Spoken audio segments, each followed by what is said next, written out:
quero falar nessa noite sobre o jardim de oração. Eu quero falar nessa noite sobre a última oração que o Senhor Jesus fez antes dele subir na cruz do Calvário.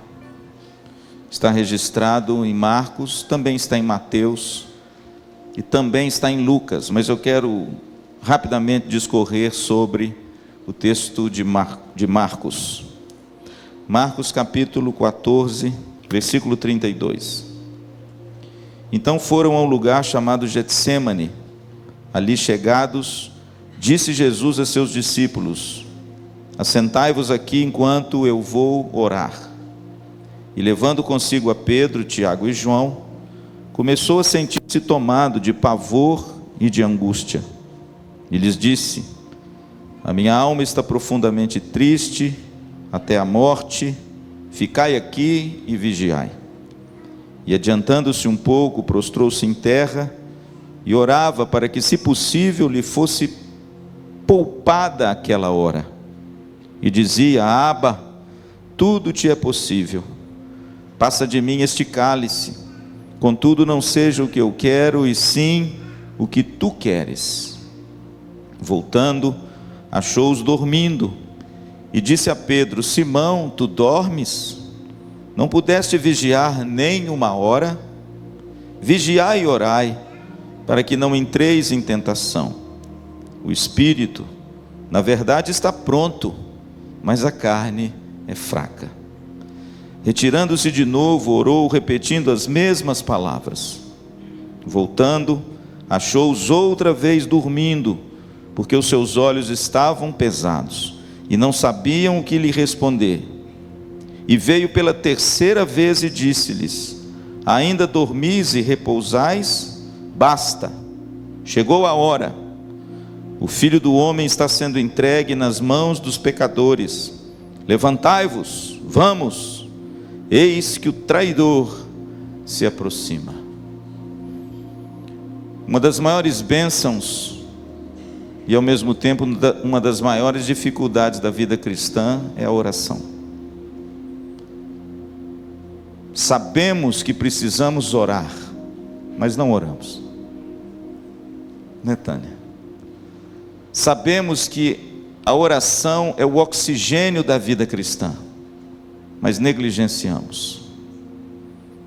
Mas não pense que a dificuldade de oração ela é dos nossos dias. A dificuldade de oração já veio nos dias dos discípulos. Jesus estava à porta da cruz, o jardim do Getsêmani, a prensa de azeite, o lugar onde as azeitonas eram prensadas para extrair delas o óleo, o azeite. E foi nesse lugar, nessa prensa de azeite, que a alma do nosso Senhor foi esmagada e prensada, por amor de mim e de você. O texto diz que Jesus se retirou no jardim do Getsêmani para orar. E o texto de Mateus diz que ele passou a noite toda em oração. E ele elenca 3 dos seus mais chegados apóstolos para orar com ele, para vigiar com ele, porque a hora havia chegado. E todas as vezes que a Bíblia fala da hora, ela alude à cruz. Jesus estava à porta da cruz, e os pecados do mundo, o seu, o meu, o de todos os homens, desde Adão até o último homem a viver na face dessa terra, até Cristo voltar, estavam sobre ele. Pode imaginar um negócio desse? Nem eu posso. Lucas, sendo médico, ele disse que a agonia era tão grande do nosso Salvador, porque ele era homem, perfeitamente homem, como eu e você. Ele mesmo disse para os seus discípulos: a minha alma está profundamente triste e angustiada até a morte. E Lucas disse que quando Jesus se debruçava com o rosto em terra a orar, o seu suor tornou-se em gotas como de sangue. a cair na terra. O precioso sangue de Jesus já havia caído na terra, lá no jardim do Getsêmani. Ali, ele já suava as gotas de sangue, por amor de mim e por amor de você. O ministério de Jesus nessa terra foi breve. Ele se inicia no batismo e ele termina com a sua morte de cruz, claro, antes da gloriosa ressurreição. Mas quando você lê a Bíblia, você lê que em todos os lugares, principalmente no Evangelho de Lucas, você vê esse Deus homem orando. Jesus era um homem que orava. Jesus era um homem que vigiava a noite inteira em oração. E todos os momentos cruciais da vida de Cristo, Cristo orou. Deixa eu te dar alguns exemplos. Lucas disse que antes de ser batizado por João Batista, Jesus estava orando. A Bíblia diz que depois do batismo, em Mateus capítulo 4, o Espírito leva Jesus ao deserto e por 40 dias ele ora e jejua. Porque ele iria enfrentar, irmãos, os poderes desse mundo em prol de mim e de você. Quando Jesus sobe ao monte, Marcos capítulo 3, para escolher os seus discípulos, ele ora a noite inteira. E o texto diz que pela manhã ele desce do monte e ele escolhe os que ele mesmo quis, para estarem com ele e para os enviar a pregar. O maior sermão registrado na Bíblia é o de Jesus. Está lá em João capítulo 17, onde Jesus faz a sua oração antes do Getsêmani, na famosa oração sacerdotal, que o reverendo Hernandes pregou aqui nessa igreja, na última quinta-feira que ele esteve aqui. Que oração linda, irmãos. Jesus ora por ele, Jesus ora pelos seus discípulos, e Jesus ora por você. Ainda tenho outras ovelhas que não são desse aprisco, a mim convém pastoreá-las. Louvado seja Deus, irmãos, que Jesus nos deu vários exemplos para que eu e você nos tornássemos um cristão de oração, um homem que busca a Deus não apenas nas horas difíceis da vida, mas em todos os momentos da sua caminhada. Seja como o apóstolo Paulo diz aos Coríntios, cooperadores de Deus, porque quando nós entramos no trabalho do Senhor, o beneficiário maior somos nós. Há pessoas que têm vivido vidas insípidas, sem brilho, sem gosto. Há pessoas que de repente vivem para satisfazer as coisas desse mundo, e quando chega no final do dia, o que lhes resta? Cansaço, fadiga, decepção, frustração. Mas eu digo a vocês, queridos, que a obra mais gloriosa que existe é quando nós entramos no trabalho que Deus já está realizando e nos tornamos juntos com Ele seus cooperadores. Quando isso acontece, a vida muda, o sorriso brota, a alegria genuína é invadida no nosso coração, porque não há nada melhor do que você participar do projeto de Deus sendo realizado nessa terra. E eu e você, como igreja bendita do Senhor, nós somos chamados a nos envolver com o que Deus já está fazendo. E Jesus Cristo, irmãos, nos dá aqui o exemplo de como é importante você ter na sua vida o jardim de oração. O Getsêmani, antes de ser a prensa de azeite, por causa de Cristo, ele se torna o jardim de oração. Que lugar é esse? Por que antes da hora fatídica, da hora mais dolorosa, da dor mais profunda, da angústia mais amarga no coração do nosso mestre, ele se debruçou de joelhos em oração. Eu fico imaginando, irmãos, que se Jesus orou com tanta intensidade, nós devemos fazê-lo também. E hoje a prática da oração tem sido negligenciada e afastada a um canto longínquo da nossa vida.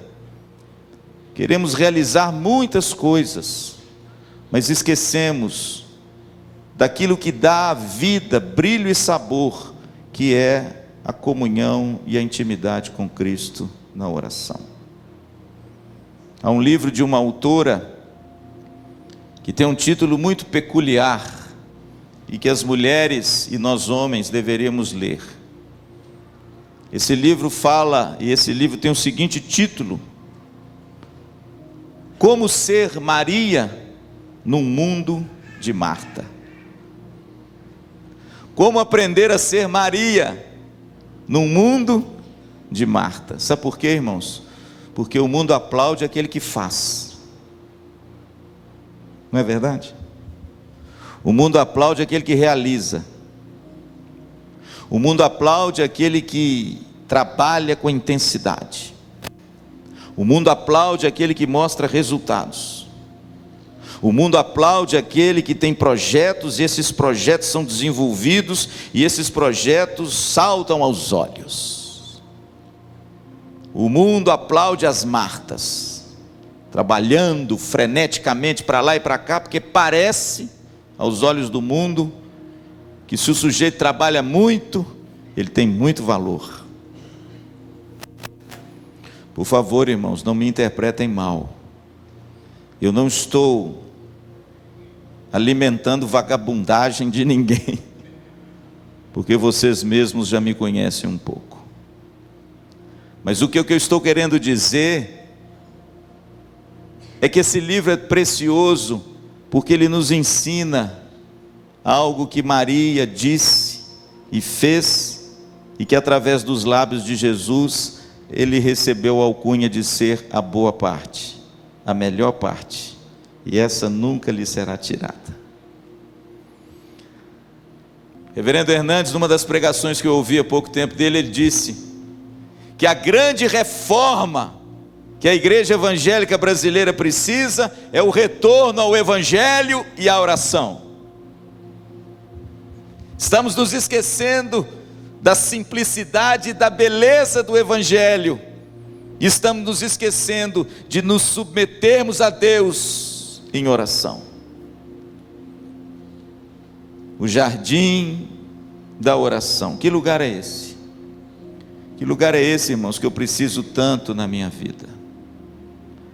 Que lugar é esse que eu preciso cultivar a todo custo, no meio de tantas coisas que a lida pastoral tem? Que lugar é esse que eu preciso me disciplinar para tê-lo encaixado como um lugar de honra na minha agenda, para que as outras coisas possam fluir com mais facilidade? Em primeiro lugar, irmãos, veja bem o versículo 32 ao 36, siga comigo. A Bíblia diz que então foram a um lugar chamado Getsêmani, a um lugar de oração. Ali chegados, disse Jesus a seus discípulos: assentai-vos aqui enquanto eu vou orar. E levando consigo a Pedro, Tiago e João, começou a sentir-se tomado de pavor e de angústia, e lhes disse: a minha alma está profundamente triste até a morte, ficai aqui e vigiai. E adiantando-se um pouco, prostrou-se em terra e orava para que, se possível, lhe fosse poupada aquela hora. Em primeiro lugar, irmãos, quando eu olho para a oração de Jesus e para o lugar de oração do Getsêmani, nós compreendemos que o jardim da oração é o lugar onde as nossas afeições podem ser compartilhadas com Deus sem reservas. Sem reservas. Jesus chega no Getsêmani, irmãos, e ele abre o coração. Jesus não esconde nada. Jesus chega no Getsêmani e rasga sua alma e disse: olha, A minha alma está profundamente triste até a morte. Que Messias é esse, hein? Que Deus é esse que a alma está angustiada? Irmãos, isso é muito bonito, sabe por quê? Porque Jesus, Ele abre o coração, Ele dilata a sua alma, e Ele sem reservas compartilha suas afeições com o Pai. Tem gente que anda angustiado, amargurado, porque não tem com quem conversar.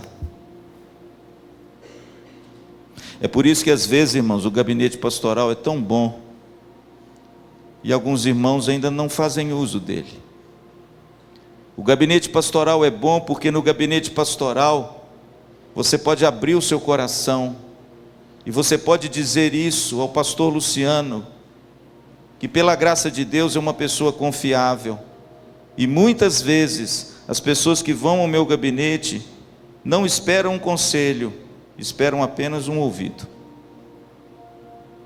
que as ouça em silêncio, que as respeite e que gaste um tempo ouvindo as suas angústias, amarguras, fraquezas, lutas e também as suas alegrias e as suas vitórias.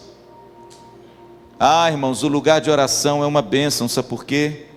Porque quando você se sente amargurado e angustiado, você pode se ajoelhar no seu lugar de oração e abrir o coração para o seu Pai, que conhece você e te vê em secreto, e em secreto Ele vai te recompensar.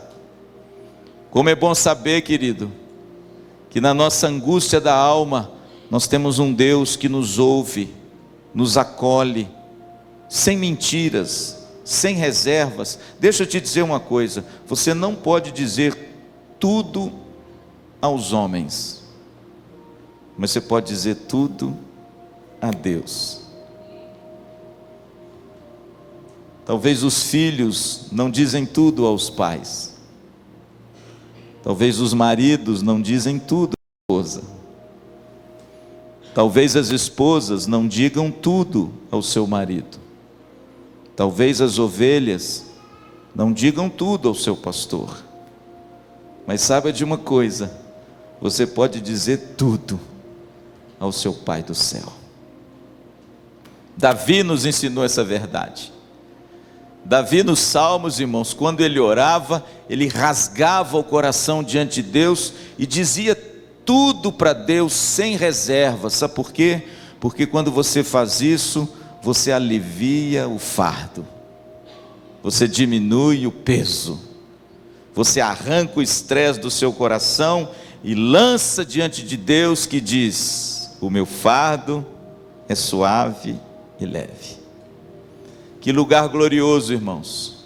Esse é o jardim da oração, o lugar onde as nossas afeições podem ser compartilhadas sem reservas. Nós temos um Deus que você pode dizer tudo para Ele, porque Ele, como um pai, Ele te compreende perfeitamente. Amém? Mas em segundo lugar, querido, olha que grande bênção esse lugar. Versículo 36, a oração de Jesus é um negócio maravilhoso. Versículo 36, confira comigo. E ele dizia: Abba, Pai, tudo te é possível. Passa de mim esse cálice, contudo não seja o que eu quero, e sim o que tu queres. Em segundo lugar, irmãos, o jardim da oração é o lugar onde as nossas prioridades são restabelecidas. Veja que quando Jesus chega diante de Deus para orar, a primeira oração que ele ora, sem reservas, é a seguinte: Senhor, se possível, passe de mim esse cálice. Pastor, o que significa isso? Você pode, irmãos, estar diante de Deus e clamar a Deus e pedir a Deus o que você quiser. Por quê? Porque a própria Bíblia diz que nós não sabemos orar como convém. E certamente você vai pedir muita coisa que não é da vontade de Deus para você, mas você pede.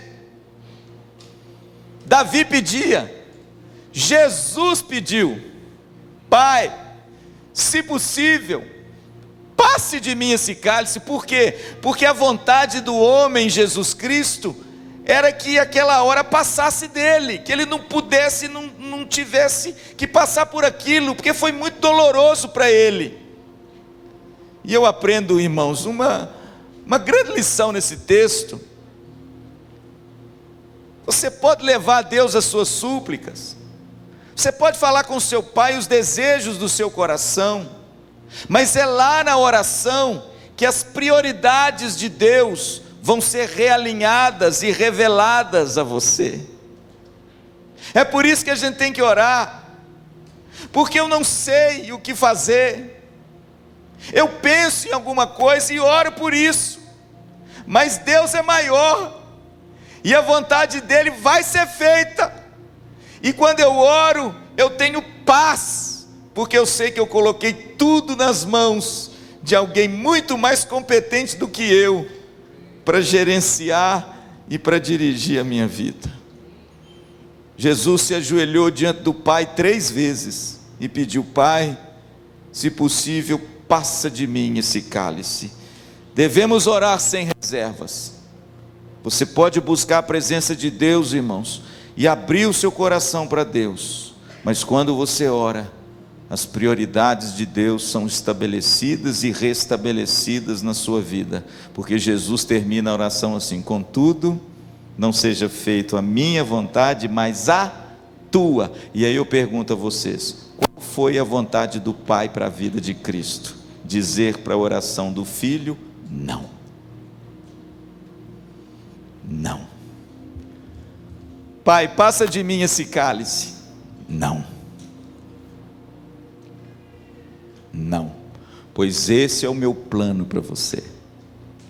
Veja, querido, que através da oração, as prioridades de Deus, aquilo que Deus deseja, os planos de Deus são manifestos no nosso coração, e por isso nós enchemos o nosso coração de paz.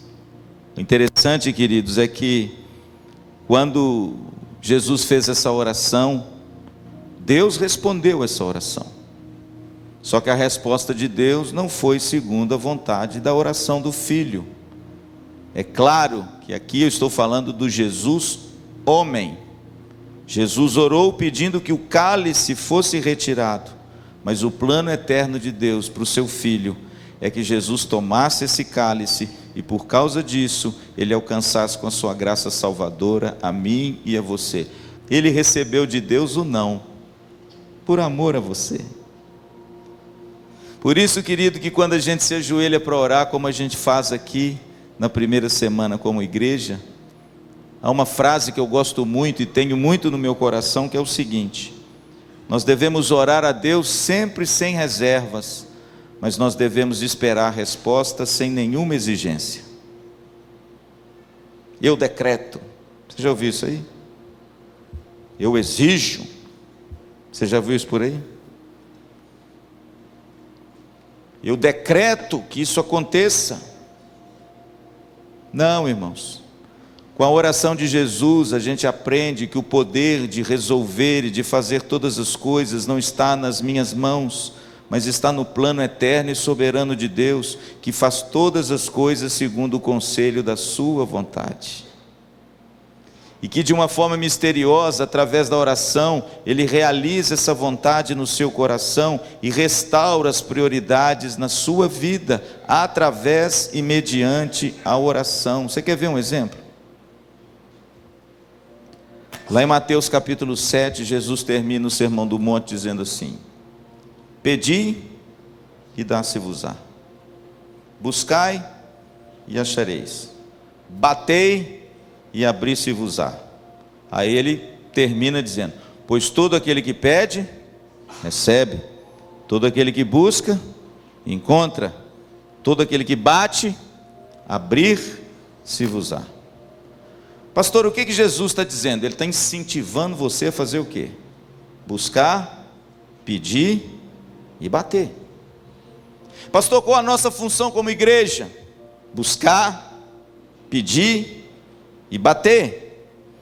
Põe o seu joelho no chão, ora a Deus, busca o Senhor, bate na porta. Lembra da parábola do juiz? julga a minha causa, julga a minha causa, julga a minha causa. Aí o juiz lá dentro fala: meu Deus, que mulher enjoada. Aí ele levanta lá de madrugada: que mulher enjoada. O que foi, meu filho? O que você quer? Por favor, viu? Essa parábola não está comparando Jesus com o juiz iníquo, não. A metáfora aí não é essa, não. A metáfora é essa, quer ver? Se um juiz iníquo, pela importunação, abriu a porta, quanto mais o vosso Pai Celestial, que te ama. Entende? Mas aí, irmãos, a beleza de tudo está na resposta de Jesus. Sabe por quê? Porque Jesus não responde assim, quer ver? Pois todo aquele que pede, recebe o que pede. Jesus não diz isso. Todo aquele que busca, encontra o que busca. Ele disse isso? Não. Mas ele diz: todo aquele que pede, recebe. Todo aquele que busca, encontra. Por quê, pastor? Porque quando a gente ora, a gente pode pedir o que quiser, mas a vontade de Deus, que é boa, perfeita e agradável, essa será feita na sua vida. E às vezes não é a sua. Amém? Eu fico imaginando José. José foi um rapaz que injustamente foi para a prisão. E ficou na prisão aproximadamente toda a sua juventude e adolescência. Porque ele resolveu, Tânia, ser fiel a Deus.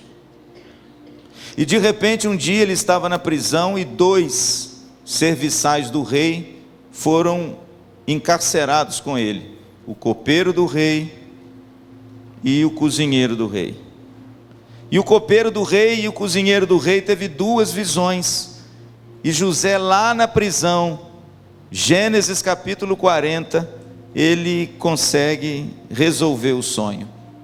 E ele diz: olha para o copeiro, ó, daqui a alguns dias você vai sair daqui e Faraó vai restituir o seu cargo de copeiro. E ele disse lá para o cozinheiro: ó, daqui a 2 dias você vai sair daqui e você vai morrer. E não deu outra.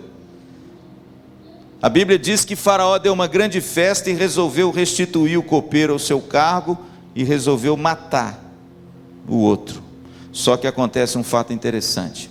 Quando o copeiro sai da prisão, José dá uma beliscada nele e fala assim: quando você sair daqui, fala para Faraó, intercede para Faraó em meu sentido, porque eu estou aqui preso injustamente e estou abandonado nessa prisão. Se lembre de mim, fale de mim com Faraó, que eu estou aqui preso sem fazer nada. O copeiro: ok, vou falar.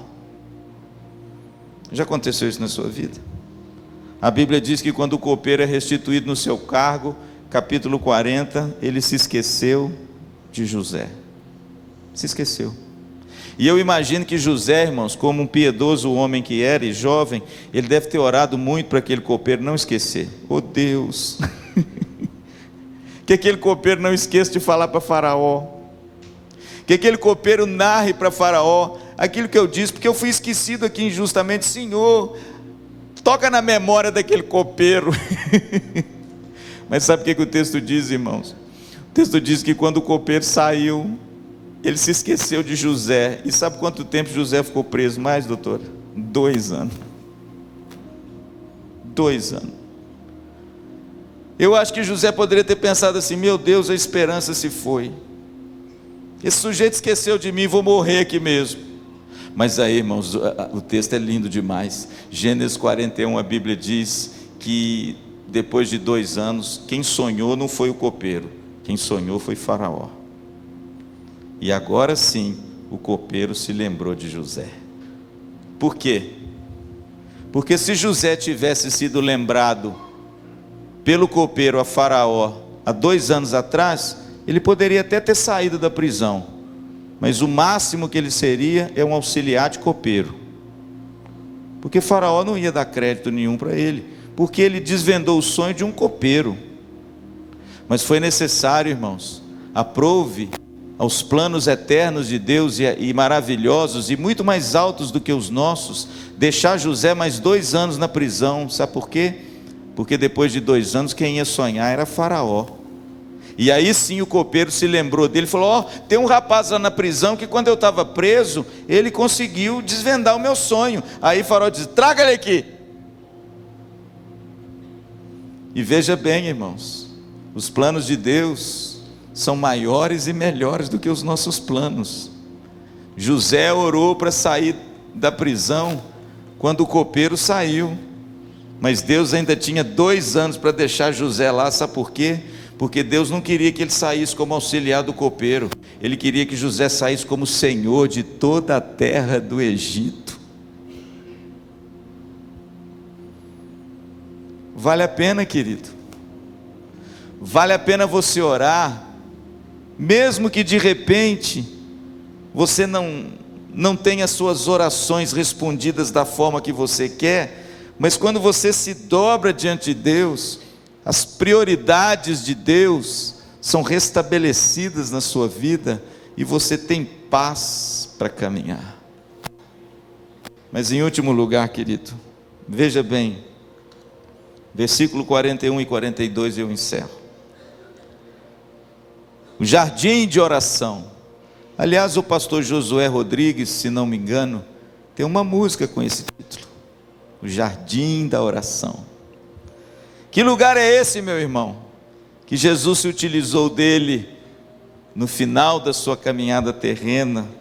Em último lugar, versículo 41, e veio pela 3ª vez e disse-lhes: ainda dormis e repousais? Basta, chegou a hora, o Filho do Homem está sendo entregue nas mãos dos pecadores, levantai-vos, vamos, eis que o traidor se aproxima. Veja, querido, que agora Jesus não está mais abatido, Jesus não está mais fragilizado, Jesus não está mais com a sua alma tomada de angústia até a morte.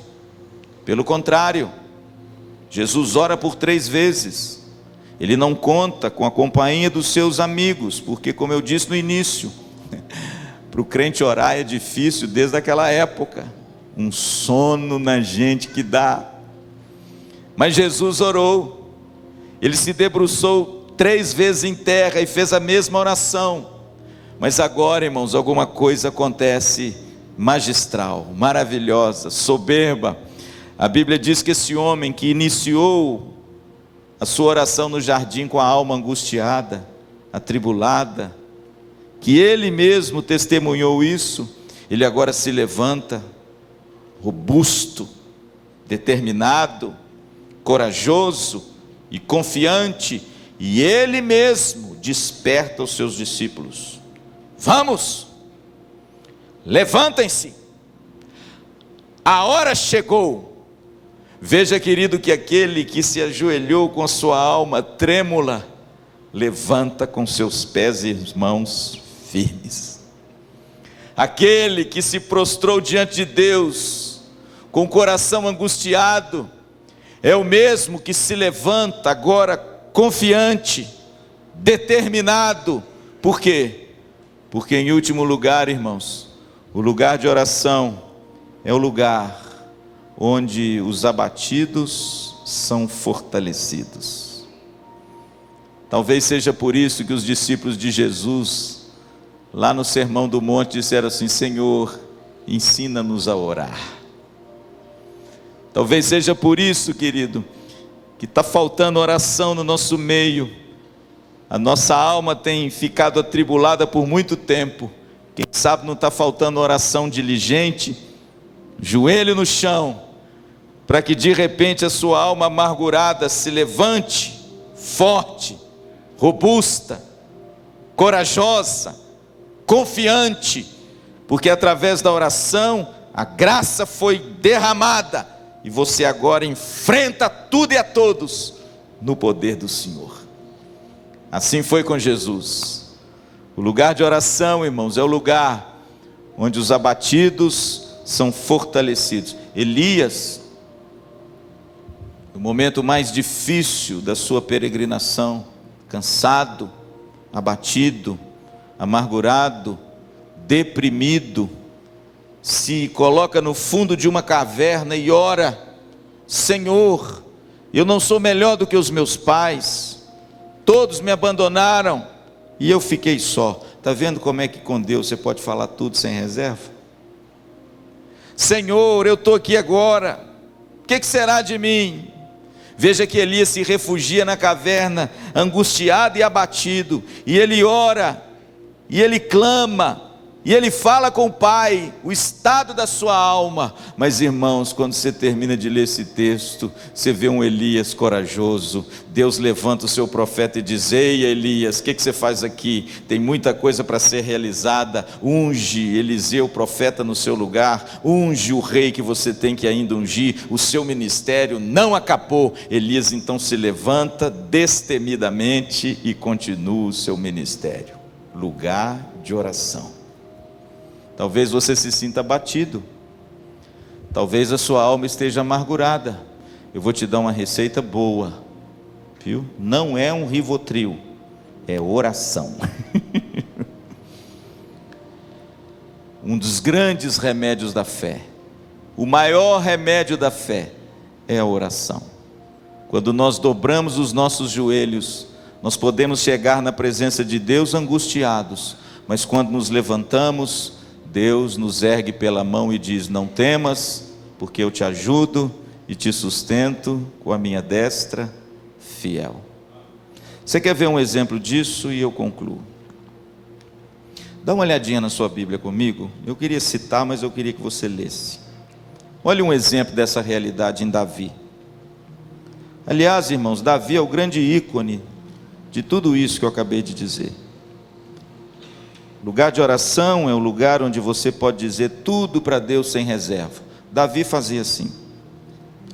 Salmo de número 13. Lugar de oração é lugar onde as prioridades da nossa vida são restabelecidas e onde a vontade de Deus, ela é sempre feita para a glória dele. É lá na oração onde os nossos joelhos trôpegos são fortalecidos e as nossas mãos se tornam firmes para a gente enfrentar tudo que essa vida tem e Deus tem para nós.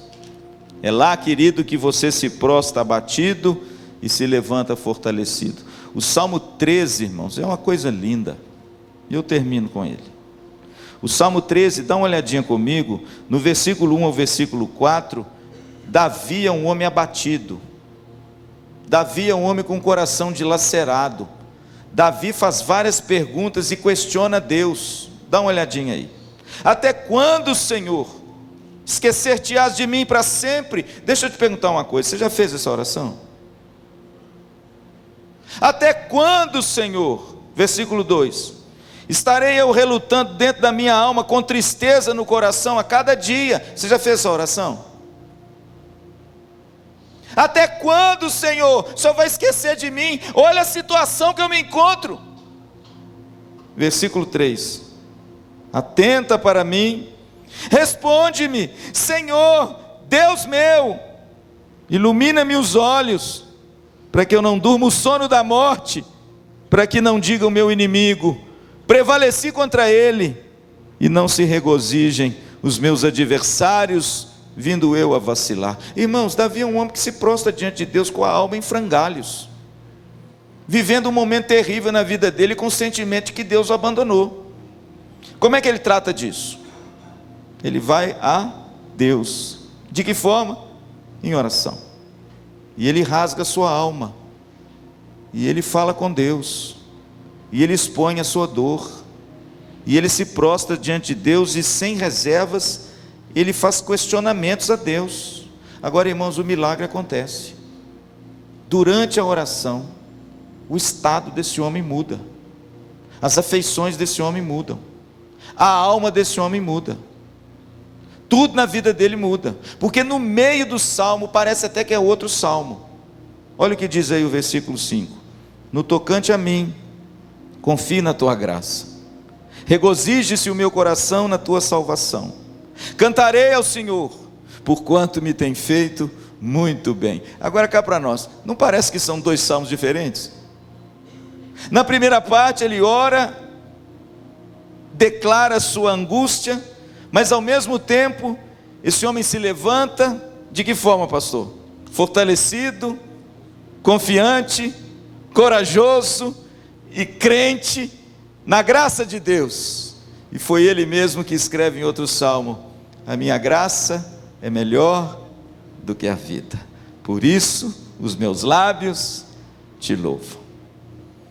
Querido, que coisa soberba, que coisa maravilhosa é o lugar de oração. E eu quero encorajar você a se tornar um homem e uma mulher de oração, a se debruçar diante de Deus e falar com seu Pai, porque certamente Ele que te ouve em secreto, Ele vai te recompensar em secreto, e certamente vai tirar do seu coração as dores, as angústias da sua alma, e vai fortalecer as suas mãos, e te dar coragem para enfrentar tudo aquilo que a vida tem diante de nós. Amém?